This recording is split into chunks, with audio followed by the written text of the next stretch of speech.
courtesy of Bevan, VK5BD's ATV channel and YouTube channel. VK1WIA National News, wireless weather and radio sport is next. Then we're back, live and local news, and your voice, your say. It's radio callback time.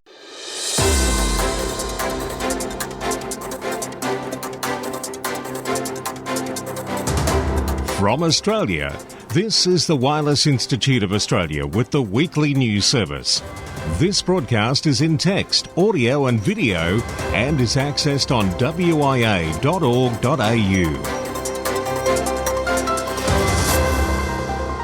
Hey, thanks for rolling up. Not just for the news, but your sleeve.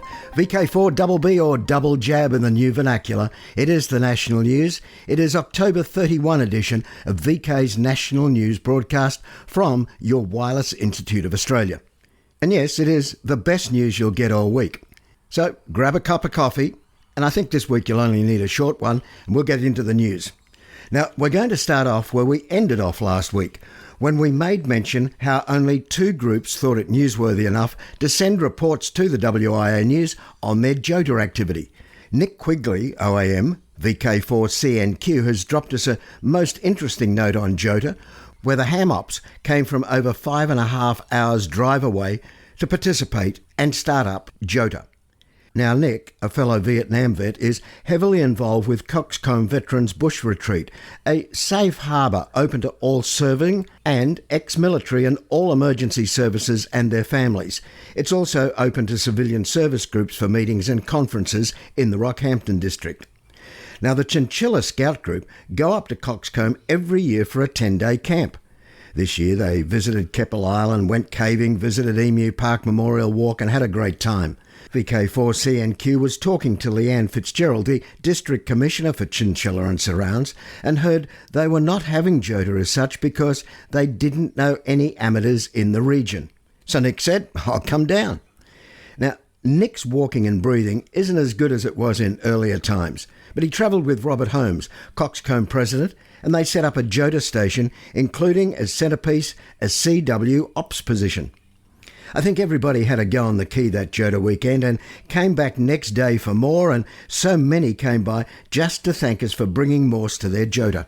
Now, I'm pretty sure there would have been amateurs in the region, round Warwick, Miles, Goondiwindi, Pittsworth, Millmerran, Roma, Chinchilla and Dalby, and I know dealing with kids is not everybody's forte.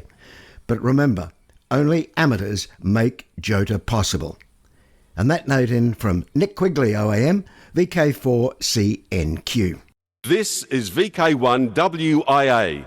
All points of contacts from today's news stories are to be found in print when you read the web editions, www.wia.org.au. On the education front, and here we go again. Ireland's ham exam may get new overseer. In Ireland, the regulator is seeking applicants to oversee the amateur radio exam there. This after regulator Comreg notes the current agreement expires with the Irish Amateur Radio Transmitter Society in December. The Harmonised Amateur Radio Certificate, or HAREC, is to be set, organised and corrected by whoever enters into the new agreement with the regulator afterward. The Ham Society, IRTS, has been administrating the 60-question HAREC exams on paper. There has been no option to take the exams online. A report on the Southgate Amateur Radio News website noted, however, that the Radio Society of Great Britain has been using a Dublin-based provider for its own online exams. So let's see what happens in Ireland. It is the WIA National News, and remember your 3 Ws. Wash your hands, wear your mask, and watch your distance. Now, international news with Jason, Victor Kilo 2, Lima Alpha Whiskey. Hello, commencing international news from Region 1 on October 24th last Sunday, just after this WIA national news went to bed. A new executive committee was elected on the final day of the IARU Region 1 conference and workshop. The new IARU Region 1 Executive Committee includes President Sylvain Azarian, Foxtrot 4 Golf Kilo Romeo, Vice President Hani Rad, Oscar Delta 5 Tango Echo, and Secretary Matt Selspling, Sierra Mike 6 Echo Alpha November. News on AM radio. A recent British government publication states that AM radio reaches around 3% of listeners, responsible for a considerable part of the electricity bill of the UK radio industry, which is calculated to consume around 115 gigawatt hours a year of energy at an estimated £16 million per annum on electricity for transmission. That is the electrical energy equivalent to that being used by 30,000 households, and this represents around 0.03% of UK energy use.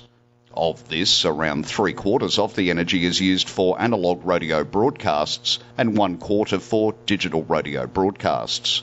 Most of the radio stations provided as analogue broadcasts are duplicated on DAB transmission networks, which also carry many digital-only services. The Department for Culture, Media and Sport report states that only FM is to be retained until 2030. It recommends that the UK's 3 national medium wave networks be closed in the mid-2020s, though the final decision is to be left to the individual broadcasters. New museum to recognise Warsaw radio station that was the second biggest in the world. In memory of what was once the second tallest radio transmission station in the world, scientists are looking to set up a museum to commemorate its history. Built after Poland regained independence at the end of the First World War, by 1923 half of Europe was sending telegrams to the USA via the Transatlantic Radio Telegraphic Broadcasting Centre in Warsaw. Consisting of 10 massive 126-metre tall towers, over 430 feet, the radio station's transmitter was powerful enough to reach both North and South America. The Warsaw station was also one of the best equipped in the world, with 2 machine transmitters of 200 kilowatts each, being powered by a 500 kilowatt diesel-powered generator ensuring 24-hour communications with the US. When World War II broke out following Hitler's invasion of Poland, German troops captured the station, allowing the Nazis to communicate with their U-boat fleets and with Japan. At the end of the war, they destroyed it, the detonation of which broke windows of houses over 16 kilometres away. In news from Region 2, how your phone, laptop or watch can be tracked by their Bluetooth transmissions. Over the past few years, mobile devices have become increasingly chatty over the Bluetooth low-energy BLE protocol, and this turns out to be somewhat of a significant privacy risk. 7 boffins at University of California, San Diego tested the BLE implementations on several popular phones, PCs and gadgets, and they found they can be tracked through their physical signalling characteristics, albeit with intermittent success. That means the devices may emit a unique fingerprint, meaning it's possible to look out for those fingerprints in multiple locations to figure out where those devices have been and when. This could be used to track people. You'll have to use your imagination to determine what would or could hopefully exploit this. That said, at least 2 members of the team believe it's worth product makers addressing this privacy weakness. The academics described their findings in a paper called Evaluating Physical Layer BLE Location Tracking Attacks on Mobile Devices, which is scheduled to be presented at the IEEE Symposium on Security and Privacy in 2022. What's up? The US Federal Communication Commission has given approval to wireless charging technology from a San Jose, California company. Energis Corporation sought approval for its 900 MHz 1 watt active energy harvesting transmitter that enables wireless transfer of power. The US regulatory agency's OK follows similar approval granted in Europe this past May. The transmitter, known as Watt Up, is able to charge several devices at the same time and is seen as key to the growth of devices reliant on the Internet of Things. The company heralded the move on its website, praising Watt Up as, quote, the world's first and only regulatory approved wireless charging technology that supports near and far field wireless power transfer.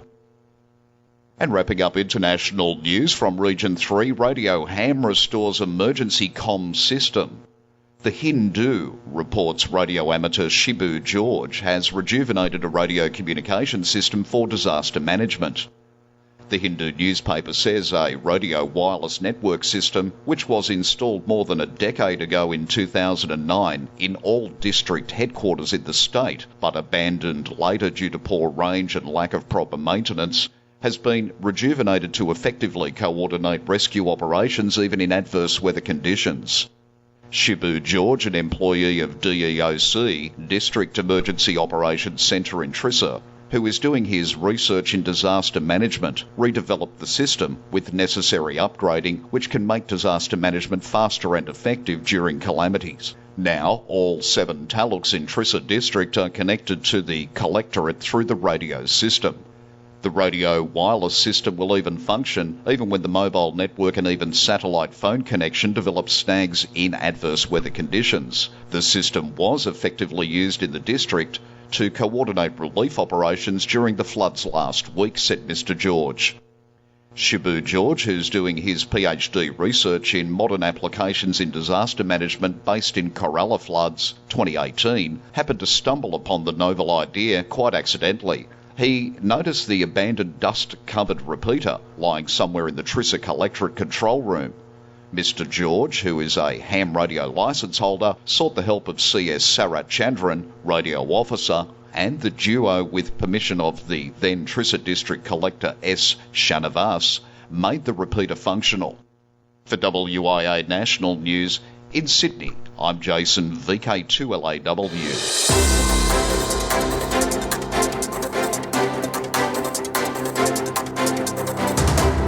This is the home service of the Wireless Institute of Australia through VK1WIA. Now operational news with Felix, VK4FUQ. Hello there. This contest is happening now. CQ Worldwide is the largest amateur radio competition in the world. Over 35,000 participants take to the airwaves on SSB during the last weekend of October, and CW later in November, with the goal of making as many contacts with as many different DXCC entities and CQ zones as possible. This year's mammoth contest is held this weekend of the 30th and 31st of October. Spring VHF-UHF Field Days November 27-28. CQ Worldwide CW Contest November 27-28. December 4 and 5 160 metres worldwide. December 11-12 10 metres worldwide. 2022. January, the entire month every year, is the WIA Rosshull VHF-UHF Marathon Contest.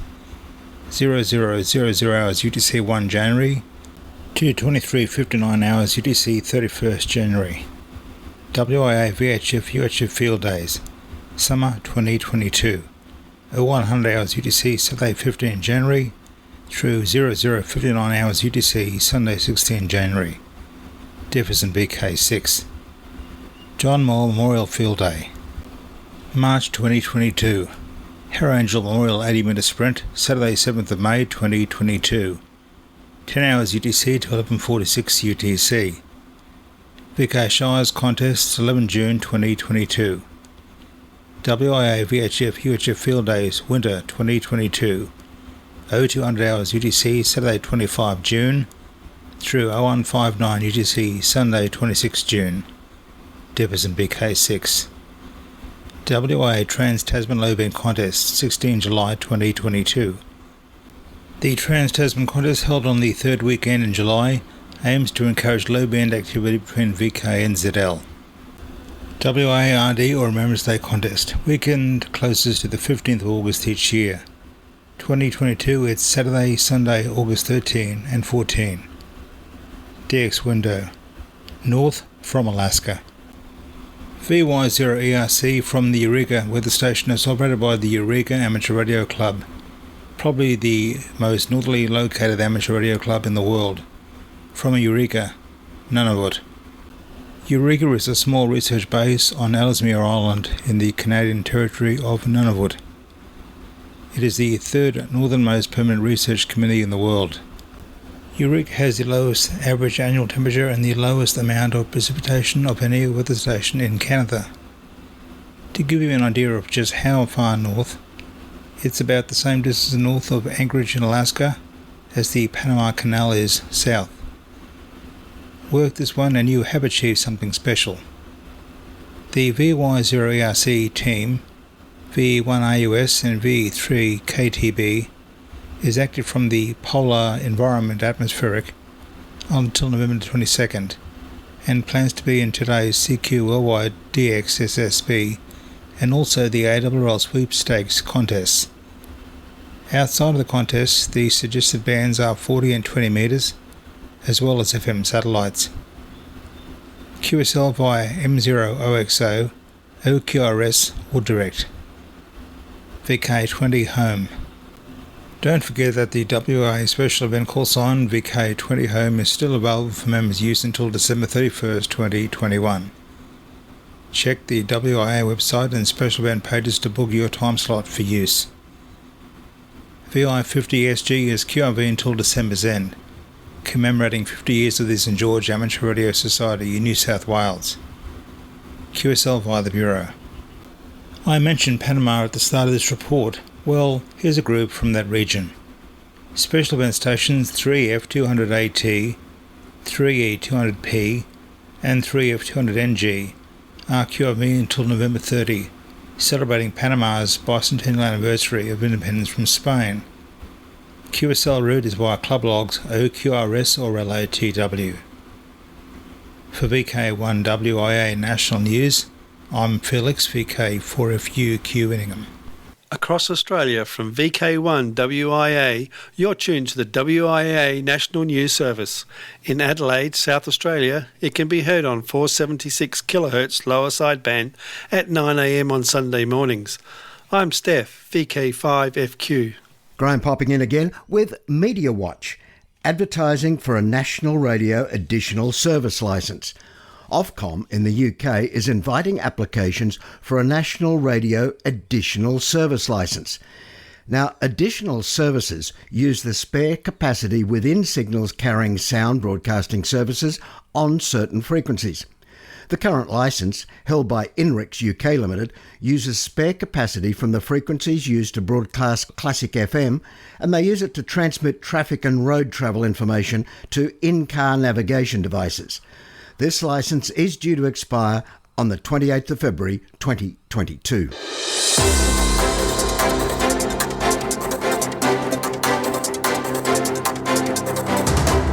This is the home service of the Wireless Institute of Australia through VK1WIA. Now, special interest group news with Cole, VK3GTB. Hello, and just ahead of special interest group news, a look at wireless weather. Volcanic Comet 29P erupts again. Volcanic Comet 29P Schwarzmann-Wachmann erupted again last weekend, suddenly brightening tenfold and puffing a shell of vaporized cryomagna into space. The new shell is expanding into an older one produced by a super eruption only 1 month ago. Amateur astronomers are encouraged to monitor this unique object as it changes every night. Full story is at spaceweather.com. Worldwide Special Interest Groups, ATV. Every pixel tells a story. tinyurl.com/WIA-news-videos. That link is a video version of this news compiled by VK5BD Bevan. You can also find the link on the news page at wia.org.au or just search YouTube for VK5BD. Worldwide Special Interest Groups, CW. The Straight Key Century Club has enrolled its 25,000th member, the Florida Island Hoppers, W4USI. The Florida Island Hoppers were granted SKCC number 25,000. SKCC was founded in 2006 to promote and preserve the art of manual keying. The idea caught on quickly, and membership has continued to grow to include members in Europe, Oceania and Asia, as well as the US. SKCC members can earn various awards and participate in sprints using manual devices such as straight keys, bugs and sideswipers. The club also supports new and returning CW operators, and its overarching philosophy is to always be considerate of the other operator's speed and skill and to adjust sending accordingly.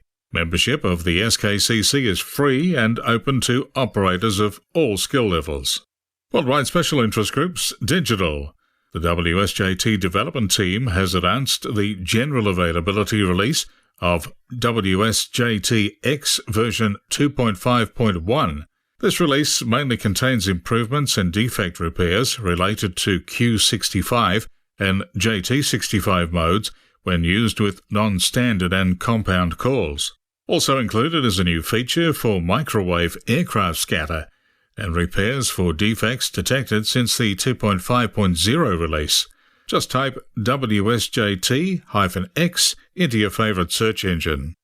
Worldwide Special Interest Group's Final Frontier, or is it Final?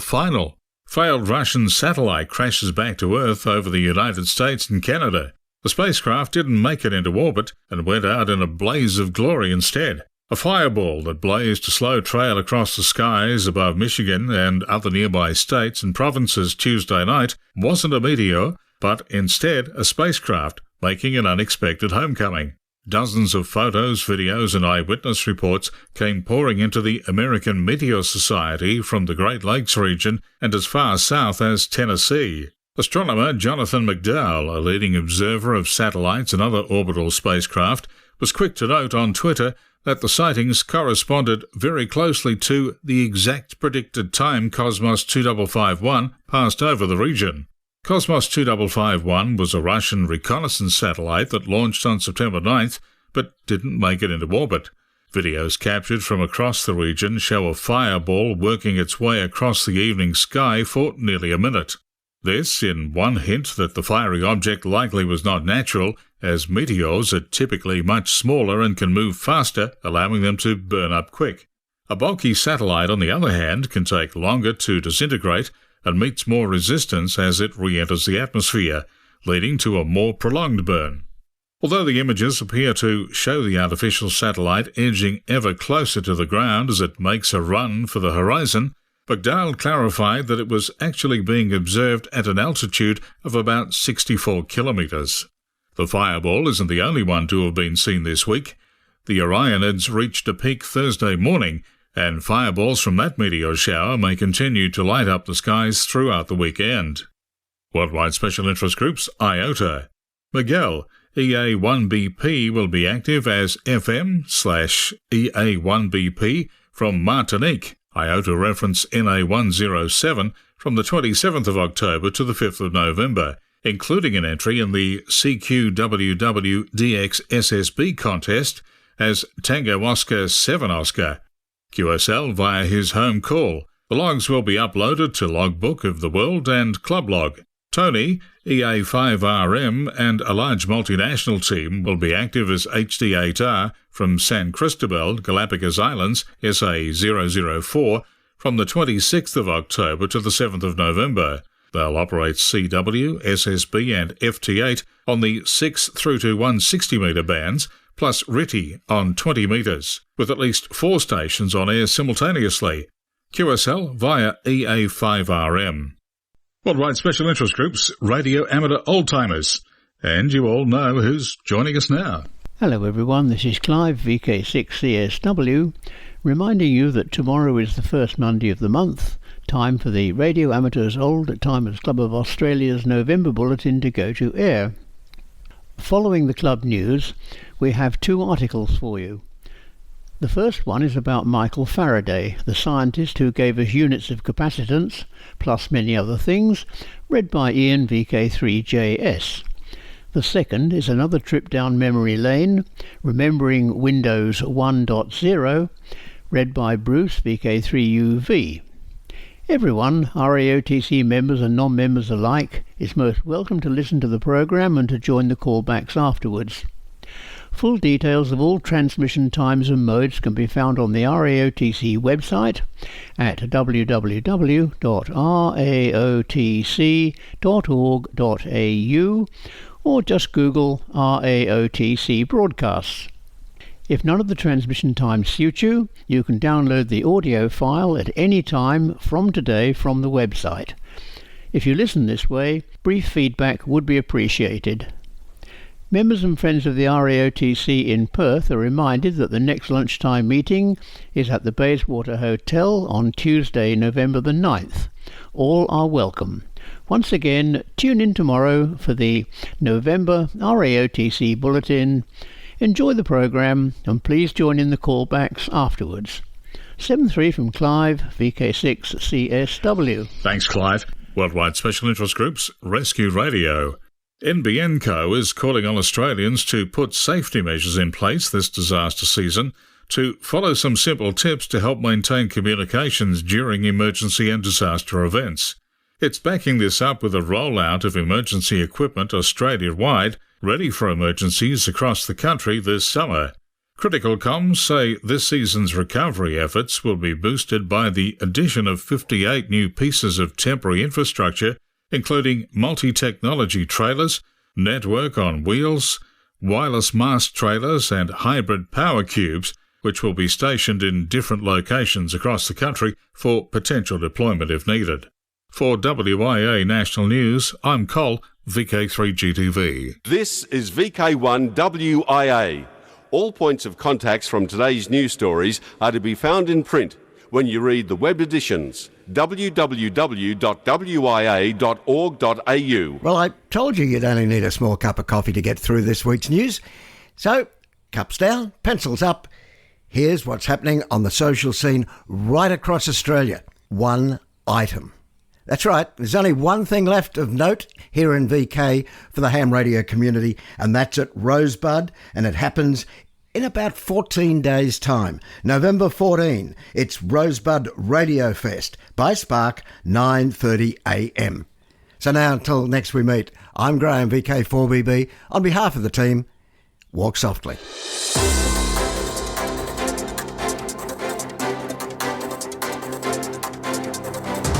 From Australia, this has been the Wireless Institute of Australia with the weekly news service. This broadcast is in text, audio and video and is accessed on wia.org.au.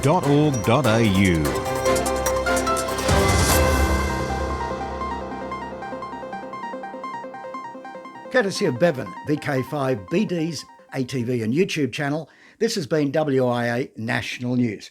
We're back now, live and local, and your voice, your callbacks. And don't forget, tick like.